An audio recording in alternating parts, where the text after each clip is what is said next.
അന്ധമായൊരു വിശ്വാസമാണ്. അതായത് ഇതിപ്പോ എന്റെ വീട്ടിലുണ്ടായിരുന്നു.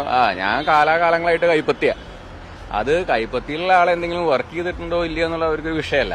അവിടെ ചെന്നാൽ കൈപ്പത്തിക്ക് കൂട്ടുകയെന്ന് വെച്ചാൽ അതൊക്കെ മാറ്റേണ്ട സമയം അതിക്രമിച്ചു കഴിഞ്ഞു. ഈ രണ്ടു കൂട്ടരെയും നമ്മൾ മാറി മാറി ട്രൈ ചെയ്തു.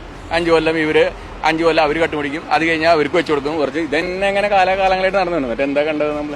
അൾട്ടിമേറ്റ്ലി ഇവിടുത്തെ എല്ലാ ആൾക്കാരും പുറത്തല്ലേ. ഇപ്പൊ ഞാനടക്കം 26 കൊല്ലമായി ഞാൻ പുറത്തു പോകുന്നു. എന്തുകൊണ്ട്? ഇവിടെ നമുക്ക് അതിനുള്ള നമ്മുടെ ഒരു എഡ്യൂക്കേഷൻ വെച്ചിട്ടുള്ള ഒരു ബേസിക് ആയിട്ടുള്ള നമുക്കൊരു ജോലി ഒരു ഉറപ്പില്ല ഇവിടെ.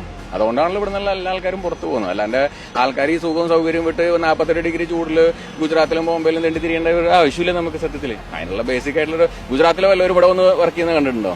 ഇല്ലല്ലോ. ബോംബെക്കാർ വല്ലവരും ഇവിടെ വന്ന് വർക്ക് ചെയ്യുന്നത് കണ്ടിട്ടുണ്ടോ? വളരെ വിരളമായിട്ട് വല്ല ഗവൺമെന്റിൽ എന്തെങ്കിലും ട്രാൻസ്ഫർ ആയിട്ട് വന്നിരിക്കുന്ന ആൾക്കാർ. അതേസമയം ഇവിടുത്തെ പെർസെന്റേജ് പുറത്തു പോയി വർക്ക് ചെയ്യുന്ന ആൾക്കാരുടെ പെർസെന്റേജ് നോക്കും.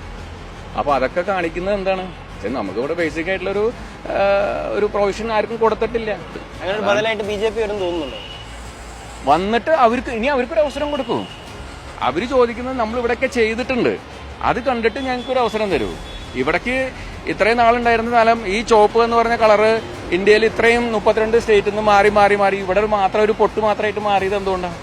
എല്ലാവരും അവർ നന്നായി ചെയ്തിട്ടുണ്ടെന്ന് പറഞ്ഞു കഴിഞ്ഞാൽ ഇത് ഈ 1 15 വേണ്ടത്. ഈ 15 നിന്ന് ഒരു സ്റ്റേറ്റിലേക്ക് വരാനുള്ള കാരണം എന്താ? എല്ലാവർക്കും തിരിച്ചറിവ് വന്നു തുടങ്ങി.